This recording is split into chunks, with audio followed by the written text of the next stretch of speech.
Good morning, ladies and gentlemen, colleagues, comrades, and connections, social media friends. This is Jim Shastri speaking from Hyderabad. I'll be reading an email update from Institute for the Study of War about general Russia-Ukraine update and Chinese Communist Party paths to controlling Taiwan, relevant across Taiwan state development. So it is general war situation. This email update it covers all aspects of wars across the globe.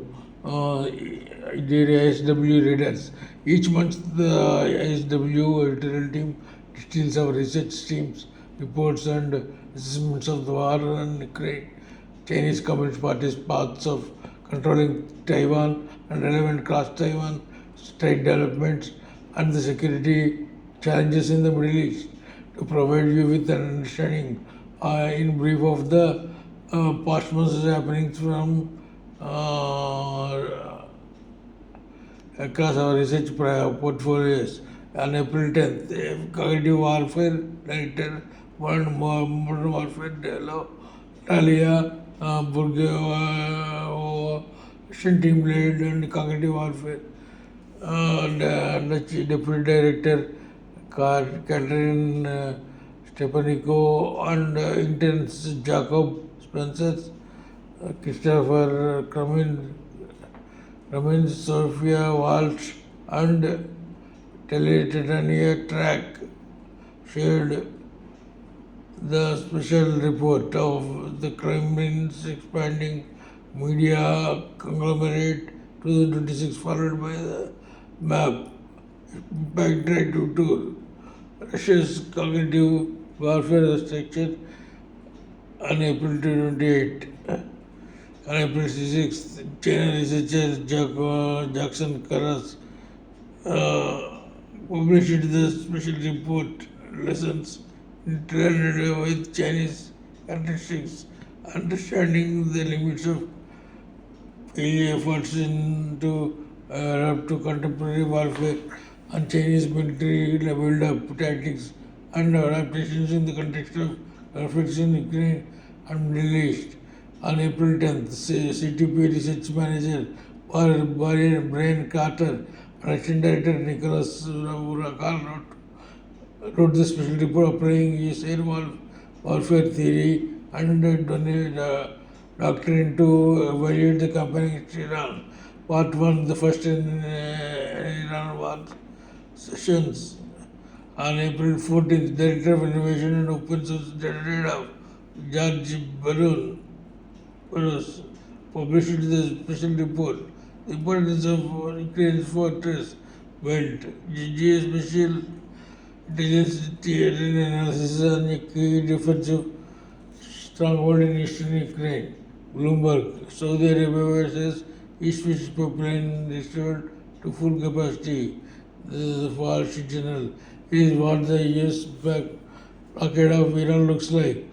Ukraine has spent the last 11 years pouring time, money, effort, and resources into reinforcing the fortress of Bell and establishing significant defensive infrastructure in and around this position. The fortress built is essential to ensuring that the Ukraine maintains a geographically defensible front line in eastern Ukraine. George Barros, testifying before US Helsinki Commission April 8th. This is a reality big teller that the Kremlin is trying to expand its power to do a more creative, coercive sort of recruitment than ever before, which is something that the Kremlin tried to avoid to the maximum in the past. Katerina Sakatarsko, CNN, April 14th, Ukrainian NATO, Russian forces in April 2026 suffered a net loss of territory controlled in the Ukraine theater for the first time since Ukraine's August 2024 incursion into Kursk Oblast. ISW has observed evidence traces that Russian forces lost control of 116 square kilometers of in April 2026, not counting areas into which Russian troops may have infiltrated Russian tail advances across the battlefield has been steadily declining since 2020, November 2025 as continued Ukrainian ground counterattacks, Ukrainian military attacks.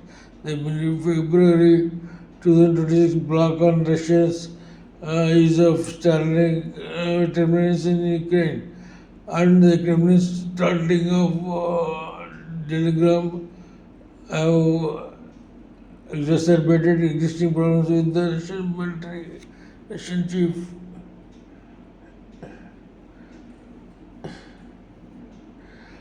chief of the General Army Staff, General Valery Gerasimov, continues to make greatly exaggerated claims of Russian advances and Russian forces performance in the ongoing spring-summer 2026 offensive.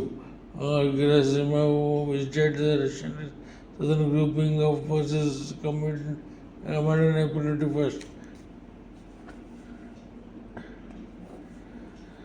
Gerasimov visited the Russian southern grouping for forces command on April 21st and claimed, contrary to available evidence, including